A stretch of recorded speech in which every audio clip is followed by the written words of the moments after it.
Long ago, in the kingdom of Nolema, there lived a wise and beautiful princess named Adana.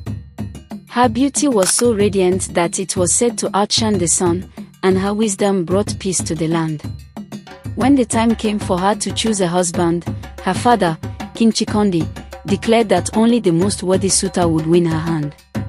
Many princes, warriors, and noblemen from distant lands gathered in Nolema, eager to marry Princess Adana. But the king did not want to give his daughter to just anyone.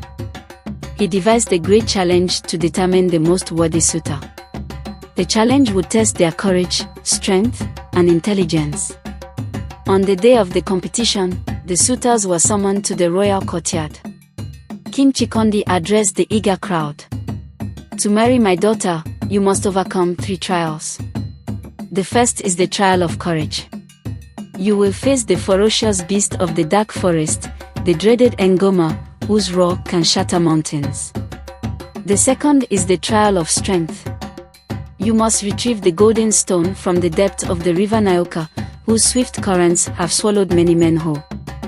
The third is the trial of wisdom. The one who completes these tasks will then face a riddle posed by Princess Adana herself. Many suitors trembled at the thought of the trials, but among them stood 3 particularly bold men: Mosi, a prince from a neighboring kingdom; Kwame, a famed warrior; and Jengo, a humble farmer known for his wisdom. The trial of courage. The first trial began, and the suitors were led into the dark forest.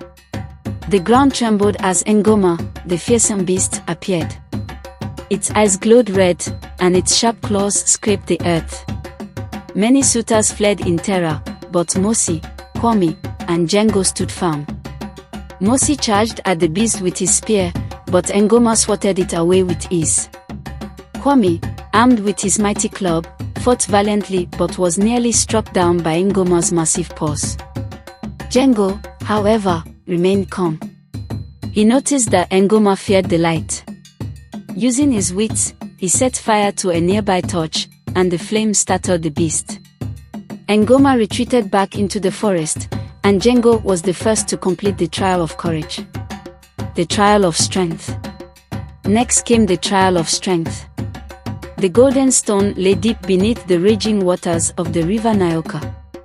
Mosi, eager to prove his might, dived into the river but was quickly swept away by the fierce current. Kwame, known for his great physical power, jumped in and fought against the river's pull. He nearly reached the golden stone but was pulled back just as he touched it. Jengo, watching the failed attempts, thought carefully. He fashioned a rope from nearby vines and tied it to a strong tree. Holding the rope, he entered the river, allowing the current to guide him without resistance. As he neared the golden stone, he grabbed it and used the rope to pull himself back to shore. Once again, Jengo had completed the trial. The trial of wisdom. At last, the remaining suitors stood before Princess Adana for the final trial. Mosi and Kwame were bruised and weary, but Jengo remained calm. Princess Adana stepped forward, her eyes gleaming with intelligence, and spoke her riddle. I speak without a mouth, and hear without ears. I have no body, but I come alive with the wind. What am I? Mosi and Kwame pondered the riddle for a long time. Mosi guessed, you are the wind, but Adana shook her head. Kwame, after much thought, said, you must be the trees that sway in the wind, but again, Princess Adana remained silent. Jengo smiled, for he knew the answer. He stepped forward and answered, you are an echo. The crowd gasped, and Princess Adana smiled. You have answered correctly, she said. You have shown courage, strength, and wisdom. You are the worthy suitor. And so, Jengo, the humble farmer, won the hand of Princess Adana. The kingdom rejoiced, and they were married in a grand celebration.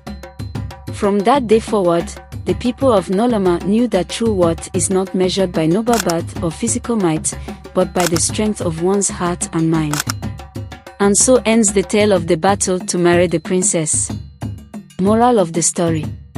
Courage, strength, and wisdom are all necessary, but it is wisdom that often prevails in the end.